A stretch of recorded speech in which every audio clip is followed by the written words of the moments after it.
Hello and welcome back to America Then and Now, where we go to the past, we come to the present, back and forth. We talk about all kinds of crazy crap that's going on in America and see what we come up with. Today we kind of delve back into the world of music a little bit, and I hope you like what we talk about today. Don't forget to subscribe to the channel, and you always need subscribers. But today, some things just won't go away, period. It just seems like. And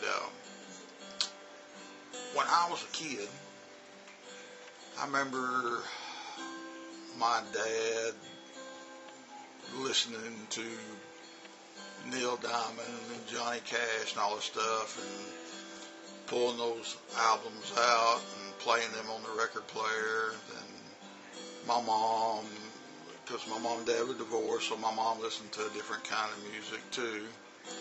Then as I got older, I was ready to start my album collection, but it seems like vinyl just won't go away. Now, I remember probably in grade 7, I bought my first albums. I remember getting like the Three Dog Night Live Around the World and a couple albums like that. And later on, I discovered the super groups, Styx and Journey and stuff. And I worked up and got a pretty big collection. And I had about 500 albums before I went to China. I never quit buying albums, but in the 2008 and 9, seemed like the albums, there was nothing new really being made. If you wanted music, you had to get a CD, which we all thought, CD, that was the technology. And I remember when CDs first come out, they were making digital recordings of analog recorded music. They were remastering, and some sounded good and some sounded pretty bad. I remember one of the first really good ones I remember buying was Asia Astra and Voice of America on it. And I thought that was just an excellent recording. But me and my friend that worked at a record store, we listened to like Led Zeppelin and stuff like that, and it didn't really sound that good on a CD. No matter what they were promoting, the technology of the compact disc. And I found out, before I went to China, I wanted to find a home for all my albums. And I knew some people that were absolute music crazy. And I said, hey, I'm going to be in China for I don't know how long. I'm going to be teaching. I'm going to give this stuff to you. And I had some real collector stuff, too. But there was something about that age when I was, in the 70s and 80s, before compact disc coming out, there's still a nostalgic factor about taking that album out and putting it on and maybe sitting there listening and reading the album credits and who played what guitar solo and what were the names of the members and the song lyrics and things like that. And it was euphoria in a way, you put an album on and maybe, you had a date and you wanted to take your date home or whatever, and you could put an album on and just sit back and chit chat and listen to music in the background. So albums were an enormous part of our culture. Then as we got our lifestyles got more hypersonic and sped up and on the go all the time. Uh, Obviously, you couldn't take an album and play an album in a car. So, we had to deal with originally the 8-track tape, going mobile, but, then the cassette.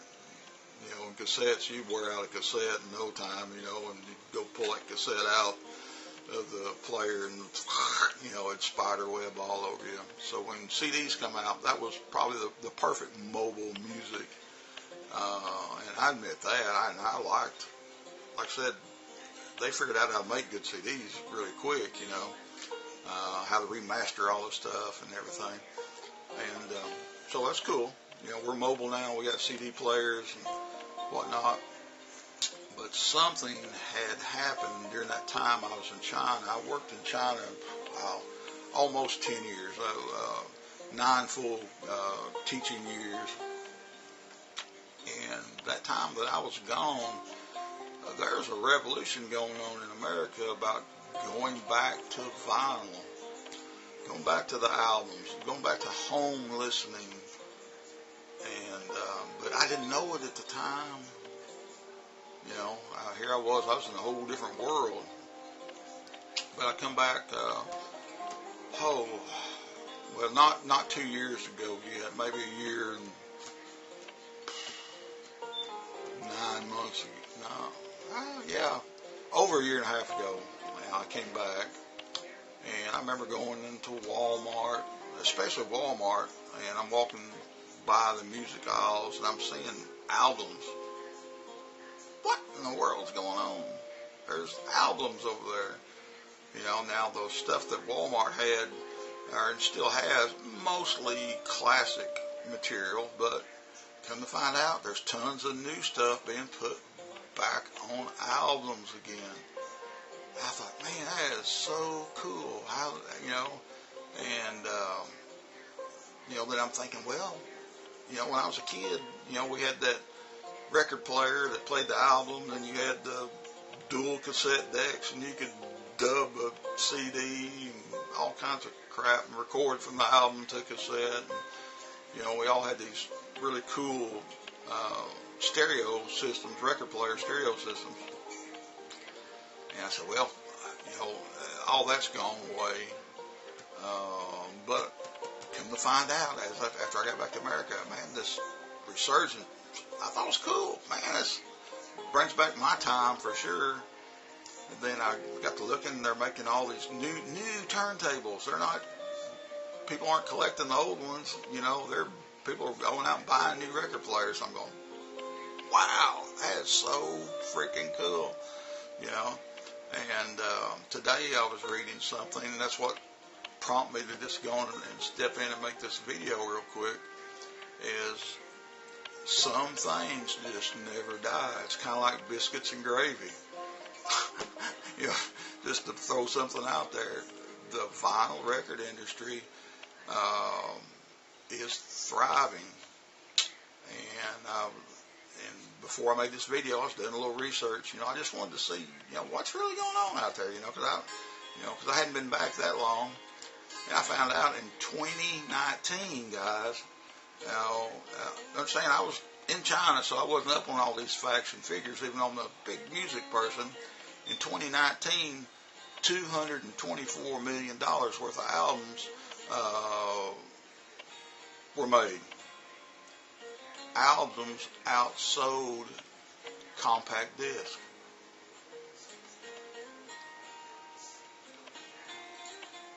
Who would have thunk it? And I got to thinking, the new cars, they have all the XM radios and all these stations that you can tune into.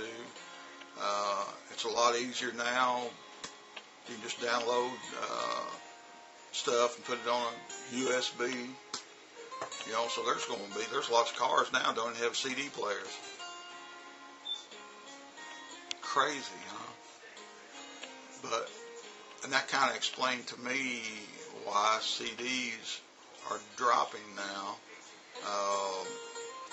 and there's this nostalgia factor back with albums, and albums still sound really, really good. There's something about the way music is recorded on vinyl that just gives it this really warm, wholesome sound, no matter if it's analog, an old analog recorded album, or something new and digital.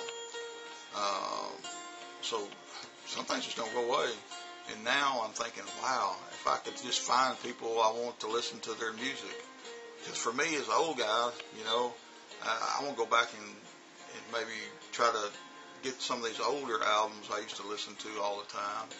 Because lots of today's music I don't like, I listen to some of the rock stuff. So I'm kind of a different audience than some of you younger people. But again, now we can go back and we can buy it on vinyl, we can take it home, we can sit back, we can listen to it, we can eat dinner, listen to music, just turn that damn TV off for a little while and listen to music. It's not a bad thing. It's just not. So I hope, if you're an older, middle-aged, I'm 57, I hope maybe that you might want to go out and find vinyl again.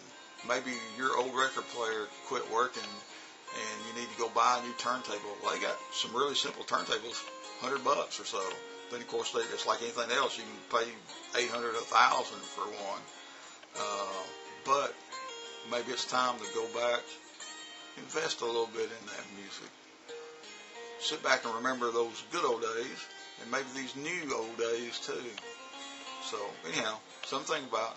Take care, and we'll see you again really, really soon on America's Then and Now, okay? So take care. Go out and buy a record today. We'll see you later. Bye-bye.